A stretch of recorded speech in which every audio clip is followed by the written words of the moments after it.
वज़ीर आला खैबर पख्तूनख्वा महमूद खान ने नौशहरा में जलोज़ई इकनॉमिक जोन का इफ्तिताह कर दिया। इकनॉमिक जोन में 6 अरब रुपए की सरमायाकारी और रोजगार के 50,000 मौके पैदा होने की तवक्को है। वज़ीर आला महमूद खान कहते हैं कोरोना वायरस के बावजूद तरक्की का सफर जारी है। पेशावर से रिपोर्ट करेंगे इरफान मूसा सईद।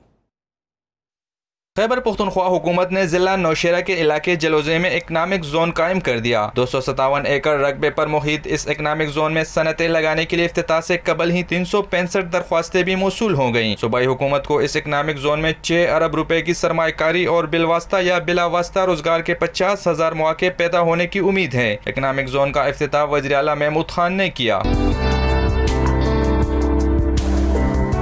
इफ्तिताही तकरीब से खिताब में वज़ीर आला महमूद खान का कहना था कि कोरोना वायरस के बावजूद तरक्की का सफर जारी है। गैर मुल्की सरमायाकारों को भी सूबे में सरमायाकारी के लिए राग़िब किया जाएगा।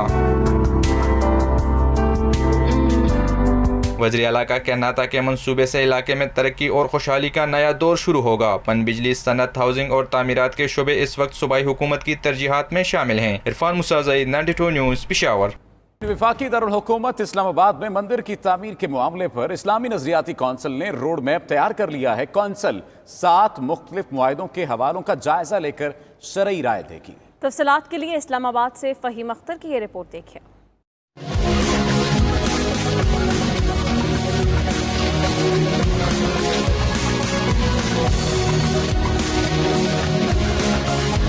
इस्लामाबाद में मंदिर की तामीर के मामले पर इस्लामी नजरियाती कौंसिल का रोड मैप तैयार। इस्लामी नजरियाती कौंसिल मंदिर की तामीर पर 7 मुख्तलिफ मुआहिदों के हवालों का जायजा लेकर शरई राय देगी। कौंसिल हुकूमत को सिर्फ 2 नुकात पर शरई राय देगी। जराये के मुताबिक कौंसिल इस्लामाबाद में मंदिर की तामीर से मुताल्लिक सिर्फ वजारत मजहबी उमूर की जानिब से भिजवाए गए मरासले पर शरई राय देगी। इस हवाले से रोड मैप में हिकमत अमली और तरीका कार तय कर लिया गया है। शरई राय के लिए मतरूका वक्फ इमलाक बोर्ड का कानून, रूल्स और माजी के फैसलों को देखा जाएगा। गैर मुस्लिमों से मुतालिक अहकामात, अहादीस और फैसलों को भी मद्देनजर रखा जाएगा। खुलफाए राशिदीन और दीगर मुस्लिम हुक्मरानों के दौर में किए गए फैसलों से भी रहनुमाई ली जाएगी।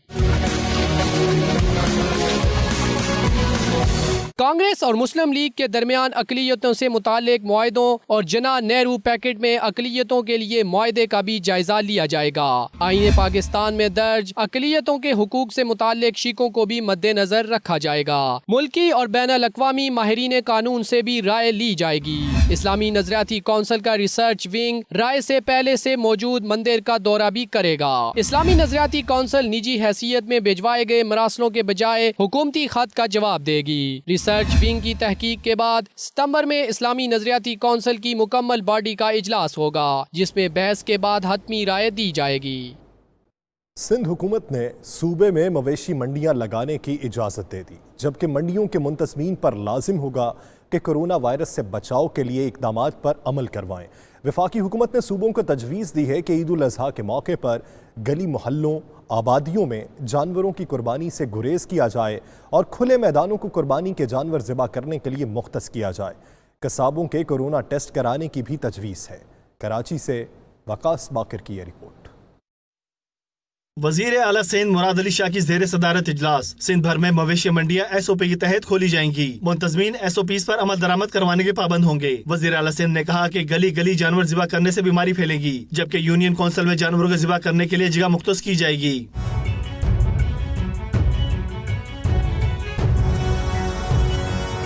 मवेशी मंडियों में बच्चों के दाखिले पर पाबंदी होगी और कोरोना टेस्ट के लिए मोबाइल टीमें तैनात करने का फैसला किया गया। ईद उल अज़हा के मौके पर कोरोना वायरस की रोकथाम। वफाकी हुकूमत ने तजवीज़ दी कि गली मोहल्लों में जानवर की कुर्बानी न की जाए और कसाबों का कोरोना टेस्ट भी किया जाए। वफाकी हुकूमत ने तजवीज़ दी कि 60 से 80% अल्कोहल मिला सैनिटाइजर इस्तेमाल किया जाए, जबकि जानवरों की कुर्बानी के दौरान रश लगाने से गुरेज किया जाए।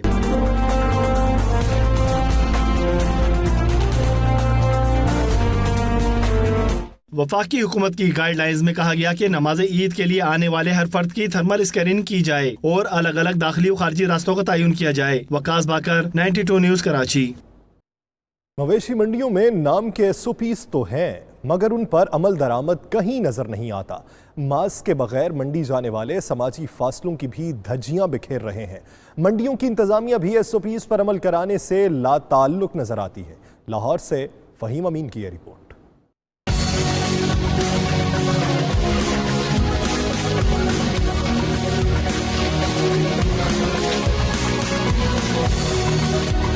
लाहौर में ईद उल अजहा के सिलसिले में मवेशी मंडियों का पहला रोज। मवेशी मंडियों में नाम के SOPs तो हैं, मगर कैटल मैनेजमेंट कंपनी की तरफ से इन पर अमल दरामद कहीं नजर नहीं आता। ना तो शहरियों को मंडियों में बगैर मास्क दाखिले से रोका जा रहा है और ना ही हैंड सैनिटाइजर का इंतजाम नजर आता है। मंडियों में शहरियों की जानिब से खिलाफवर्जियां रूज पर हैं ही, लेकिन इंतजामिया भी SOPs पर अमल दरामद करवाने में नाकाम नजर आती है। यहाँ पे कोई ऐसा आदमी नहीं या किसी ने आके कहा हो यार भाई आप लोगों ने मास्क नहीं लगाए हुए, क्यों नहीं लगाए, क्या वजह है। हमको किसी ने नहीं पूछा ये मास्क लगाए कंपनी वाले ने। मैंने बहुत कम लोगों को इधर मास्क लगाए देखा हुआ, बहुत ज्यादा कम लोग हैं। शाहपुर कांजरा मंडी में इंतजामिया ने व्यापारियों को जानवर अंदर ले जाने की इजाजत नहीं दी। जानवर ले जाने की इजाजत न मिलने की वजह से व्यापारियों ने मुल्तान रोड के ऊपर ही मंडी लगा ली, जिसकी वजह से ट्रैफिक की रवानी मुतासर हुई। कैमरामैन मोहम्मद अतीक के साथ फहीम अमीन, 92 न्यूज़ लाहौर।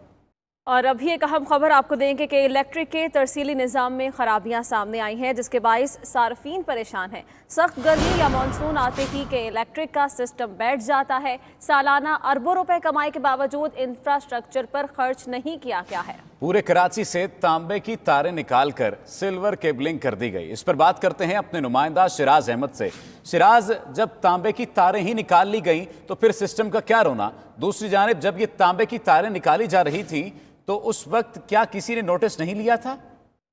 जी बिल्कुल, के इलेक्ट्रिक का जो निज़ाम है वो दरहम बरहम हो चुका है। देखा जाए तो किसी भी वक्त शहर कायद का मौसम गर्म हो या मानसून का सीजन शुरू होते ही ये मसले मसाइल जो हैं वो जन्म ले लेते हैं और शहरियों को तवील लोड शेडिंग का जो है वो सामना करना पड़ता है। दूसरी जानिब के इलेक्ट्रिक की जानिब से वही झेले बहाने जो हैं हमारे सामने आते हैं, जिसकी वजह से शहरी जो हैं वो काफ़ी ज़्यादा परेशान हो रहे हैं। गुज़िश्ता कई सालों के दौरान अगर के इलेक्ट्रिक का मुवाजना किया जाए तो सालाना अरबों रुपए कमाई के बावजूद तरसीली निज़ाम पर कोई खास खर्चा होते हुए दिखाई नहीं दिया। शहर में जो खंबे और जो तारें मौजूद हैं वो भी कोई बेहतर क्वालिटी की नहीं है। कुछ अर्सा कबल जब ESC काम कर रहा था उस वक्त शहर भर में तांबे की तारें मौजूद हुआ करती थी, लेकिन के इलेक्ट्रिक ने ये तमाम तांबे की तारें जो है हटा दी हैं और उसकी जगह सिल्वर के जो है वो केबल्स लगा दिए गए हैं।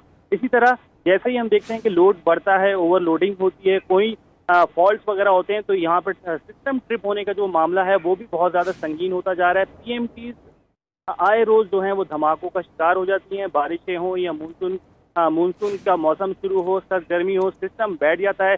इसी के साथ साथ वफाक की जानिब से भी ऐलान किया गया था कि वो इस मौजूदा दौर के अंदर जब के इलेक्ट्रिक को इजाफी बिजली की तलब है, इस दौरान इनके पास तरसीली निज़ाम ही ऐसा मौजूद नहीं है कि वो 1400 मेगावाट जो वफाक देना चाहता है वो सिस्टम में ला सके। ताहम ये ओवरऑल सिचुएशन जो है नेपरा के सामने भी पेश की गई। इस हवाले से कुछ रोज कबल कराची में हियरिंग भी हुई, जिसमें शहरियों के साथ साथ मुख्तलिफ जो अहदेदारान हैं उन्होंने भी शिरकत की। शिकायत सामने आई और मजीद जो इंकशाफात हैं वो सामने आते जा रहे हैं।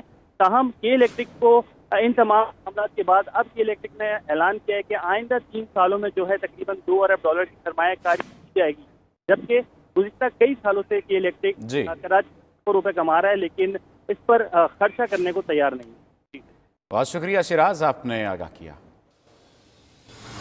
दूसरी जानिब न्यूयॉर्क में रोज वैलेट होटल फरोख्त कर रहे हैं नानिजकारी। हुकूमत का इस्लामाबाद हाई कोर्ट में बयान, अदालत ने मामला निपटा दिया। जस्टिस आमिर फारूक ने रिमार्क्स दिए कि कौमी असासे को ऐसे ही फेंकना नहीं चाहिए जैसा अमूमी तौर पर हम करते हैं। इस्लामाबाद से फयाज महमूद रिपोर्ट कर रहे हैं।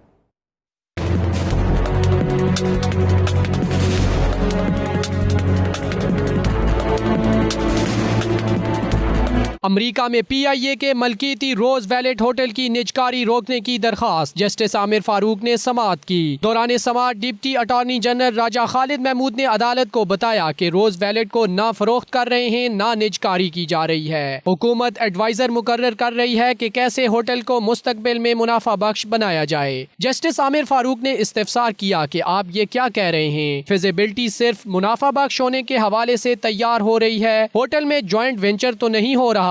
डिप्टी अटॉर्नी जनरल बोले ऐसा कुछ नहीं, ये सिर्फ अखबारी खबरें हैं।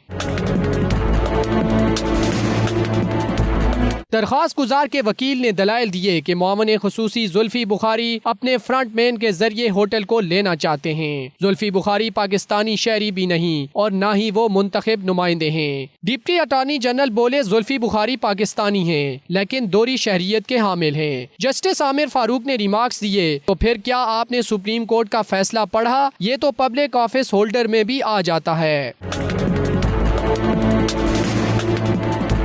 जस्टिस आमिर फारूक का कहना था कि क्या रिट में मौजूद किसी फरीक को तो होटल नहीं दिया जा रहा? क्या यहाँ टैलेंट नहीं कि गैर मुल्की स्पेशलिस्ट को हायर करके खिदमात ले रहे हैं? ऐसे ना करें, ये कौमी असासा है, किसी का जाती नहीं, जाती इंटरेस्ट नहीं होना चाहिए। अदालत ने मामला निपटाते हुए दरखास्त गुजार के वकील को मुखातिब करते हुए कहा कि फैसले में वफाक के बयान का जिक्र कर देते हैं। मुस्तकबिल में कुछ ऐसा हो तो आप दोबारा रिट दायर कर सकते हैं। पाकिस्तान की तारीख में इतनी नालायक हुकूमत कभी नहीं रही। हुकूमत को पेट्रोल माफिया के सामने भी घुटने टेकना पड़े। मुशीर इत्तलात सिंध मुर्तजा वहाब का कहना है कि ओगरा ने निर्ख तय कर दिए। अवाम को पेट्रोल मयसर नहीं हुआ, हुकूमत ने अपनी सम दुरुस्त न की तो एक और गंदम बहरान आ सकता है। सिंध के वजीर आला को कराची से इस्लामाबाद बुला लिया जाता है, वजीर आजम से कोई पूछगछ नहीं करता। उनका मजीद क्या कहना था, आप भी देखिए।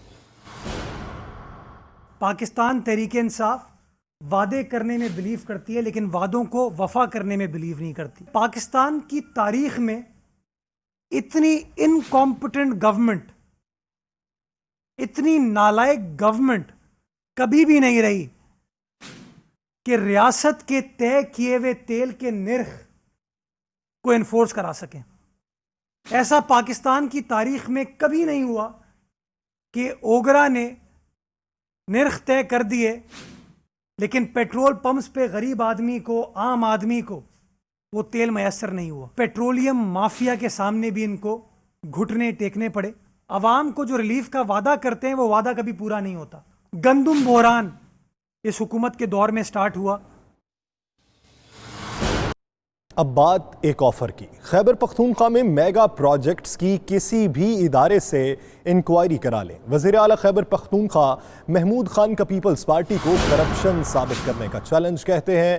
पीपल्स पार्टी को थर और अंदरूने सिंध की तरफ देखना चाहिए। पीपल्स पार्टी ने पूरे सिंध का बेड़ा गर्क कर दिया। सिंध हुकूमत में चोर और डाकू बैठे हैं। पीपल्स पार्टी की गंदम चूहे खा जाते हैं। अल्लाह करे पाकिस्तान पीपल्स पार्टी की हराम की कमाई भी चूहे खा जाए।